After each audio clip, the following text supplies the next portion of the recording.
fellow on maths, fellows in the building.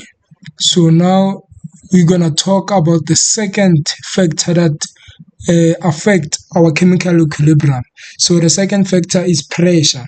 So how does pressure affect our chemical equilibrium? So we say equilibrium will shift to decrease any increase in pressure by favoring the reaction that will produce the less number of moles.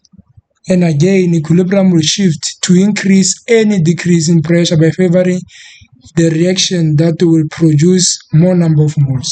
So the system will try to oppose the disturbance, will reinstate a new equilibrium by favoring a reaction that will oppose the disturbance.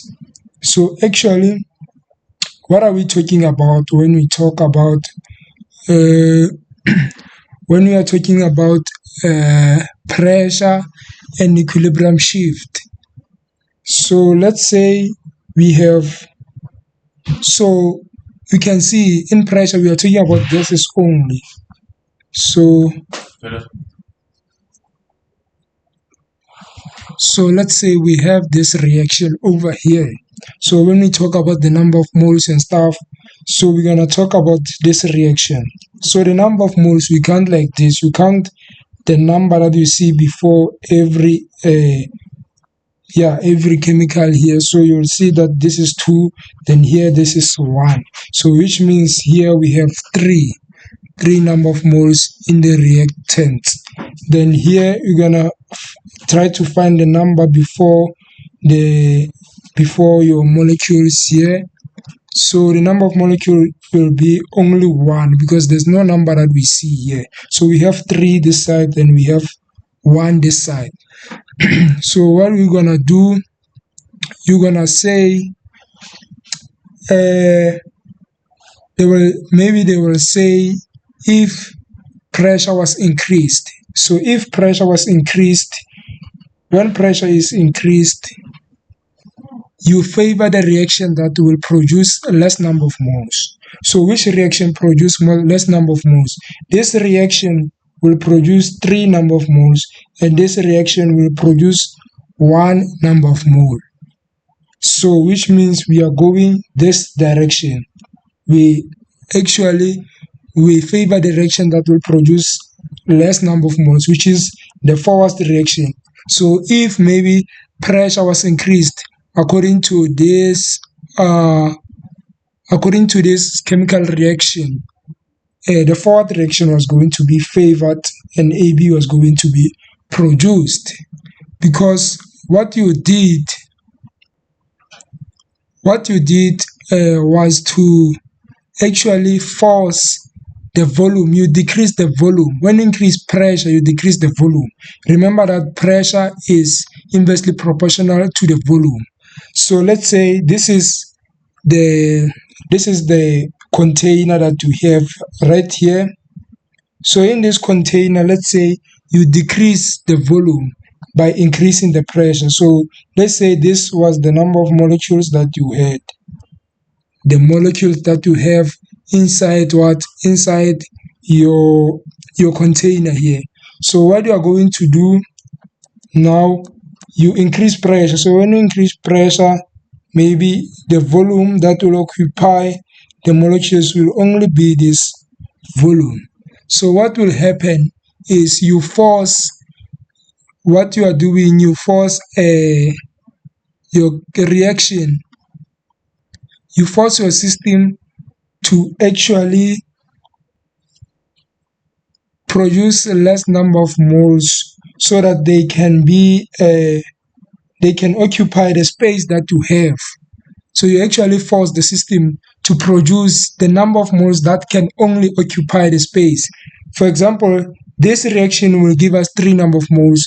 This reverse reaction will give us 3, and the forward reaction will give us 1. So we're actually trying to make the number of moles that can occupy the space that we have. So we have less space, so we are favoring the reaction that will give us less moles. So I think you understand it that way. So again, what we say equilibrium will shift to an increase to increase any decrease in pressure by favoring the reaction that will produce more number of moles. So actually, now we have this system. So now what we are doing, we are decreasing the pressure by increasing the volume. So when we increase the pressure, this is what will happen to our system. Now we have decreased the pressure. This is the volume. We have increased the volume. So you can see we can occupy more volume with our moles. So what happens here, because we have decreased the pressure, the system will say, okay, let's produce more number of moles in order for us to do what, to occupy the space that we have.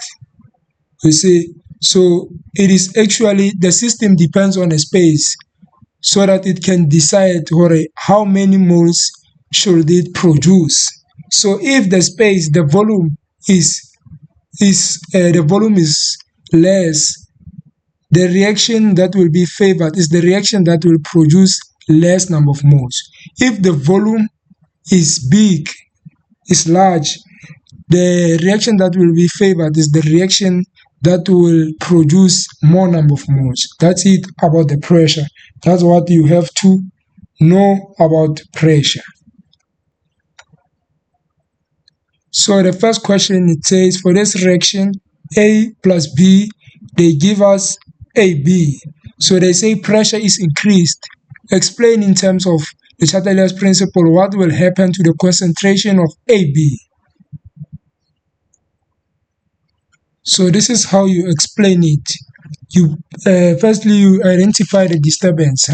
So the disturbance was that the pressure was increased. So according to Le Chatelier's principle, when the pressure is increased, the reaction that will be favored is the reaction that produces less number of moles. Why? Because the volume is decreased.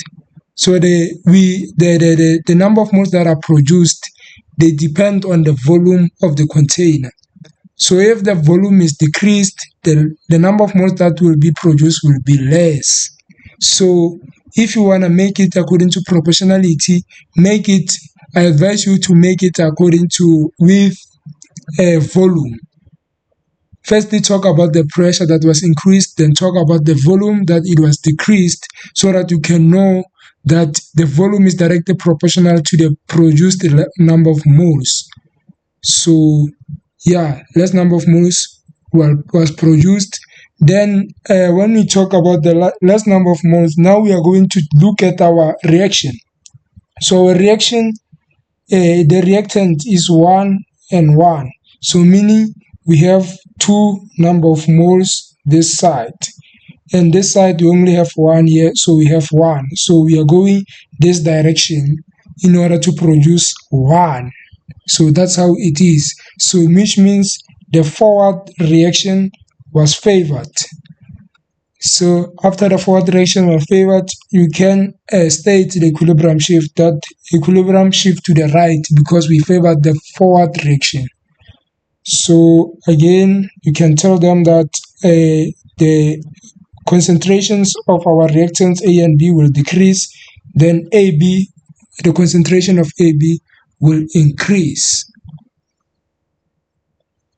For question number 2, they say for this reaction A plus B, they give us AB, the pressure is increased. Explain in terms of the Chatelier's principle what will happen to the concentration of AB.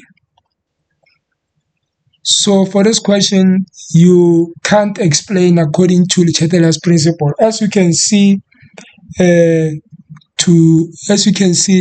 chemical reaction, we have 2 number of moles here because we have 1 and 1, 2, and this side we have 2. So which reaction will be favored? No reaction will be favored. So our equilibrium will not shift.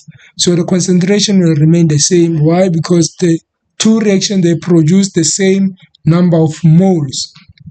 So this question, you can find it in a multiple choice question. They can ask you which reaction will be favored, the forward or the reverse reaction, and they give you this chemical reaction. They cannot ask you to explain in terms of the Chatelier's principle. This was for you to guess, or which one do you think, which reaction do you think can be favored when we talk about this chemical reaction. So this is the last question. Then they say for this reaction A and B, they produce AB. So the pressure is increased. Explain the equilibrium shift. Well, for this question, there will not be our equilibrium shift. Why? Because here now we have A as our solid. Remember that when we talk about the pressure, we talk about gases only. So meaning when we count the number of moles, we are only going to count our gas, which is one this side and one this side. So there will not be equilibrium shift.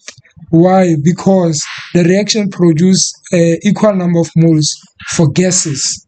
So we produce the equal number of moles for gases. So there's no equilibrium shift when we talk about this question. So that's it for this video. Fellow mates, fellows in the building.